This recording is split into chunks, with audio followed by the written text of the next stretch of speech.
YouTube, what is up? We are filming right now our Week 9 NFL recap. We went a perfect 2-0. Big weekend for us. We've been waiting to have this weekend. The past 2 weekends, we basically broke even, and now we're back on the winning side of things, where we rightfully belong because of how much work I put into making these lines. These aren't just gut feeling lines. There's a ton of math, a ton of research that goes into these lines, and I'm glad that this weekend was able to reward us for our hard work. For the season, this puts us now at 18 wins, 15 losses. We are up 2.13 units on the season. So we're up a couple units basically. Most bettors are red. That's just how the business works. And we are up a couple units. So we are definitely in that top percent of bettors so far this season. I hope we can continue that throughout the rest of the season. But as of right now, I'm very happy with where we stand.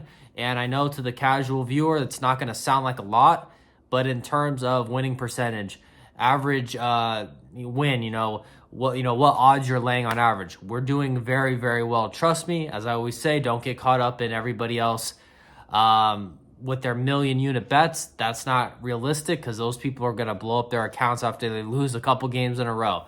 I'm very conservative with you guys on this channel. We bet 1 unit. 99.99% of the time, actually 100% of the time this year, but in the future we may up it, but that'll be for a different day. Let's get into the games for week 9. So first off, we had the Bengals -7. And guys, I'm just going to be honest. If there was any week where I can be Mr. I told you so, it's this week. And will I be that guy? Maybe. Oh, and shout out to all the trolls out there that said you were going to fade me. I hope you faded me because you just lost your fucking ass this weekend. You're a fucking loser troll anyway. And yeah, you should keep fading me all year. Maybe you could lose all your fucking money in the house you don't have.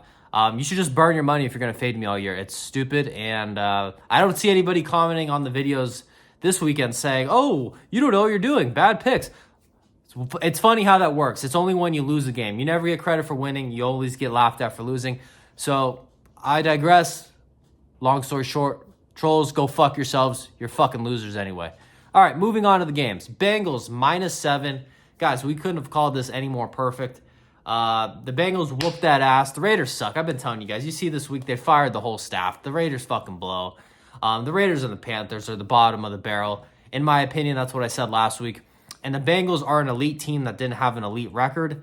And it was very, very misleading. That's what I was trying to tell you guys. And that's exactly what happened. Joe Burrow balled out. He's a top 5 quarterback. He was fantastic. It got almost a little scary for 1 second at the end because, look, they were just beating the fuck out of the Raiders. I was personally getting bored watching the game because the Raiders are just so bad. And I think Joe Burrow and the Bengals got bored too because the pick Joe Burrow threw, it was literally, they were up 3 possessions. I think they were up 21 points. And Burrow threw just a horrible pick 6 on like a bubble screen. He didn't even read the mic. He just kind of threw it blind. Like, I think they were falling asleep, bro. They were just dominating.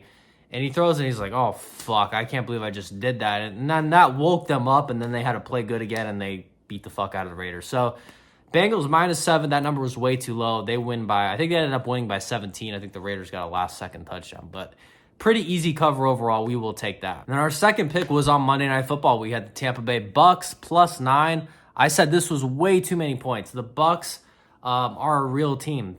Baker Mayfield has been playing so well this year. For them to be +9 is just absurd. Like I told you guys, it's not like the Chiefs are playing the Giants. They're playing the Bucs. The Bucs have been really, really good this year. They're showing the graphic all throughout the game. The top 2 teams in third down percentage this year are the Chiefs and the Bucs. Like, the Bucs have a lot of really good things going for them.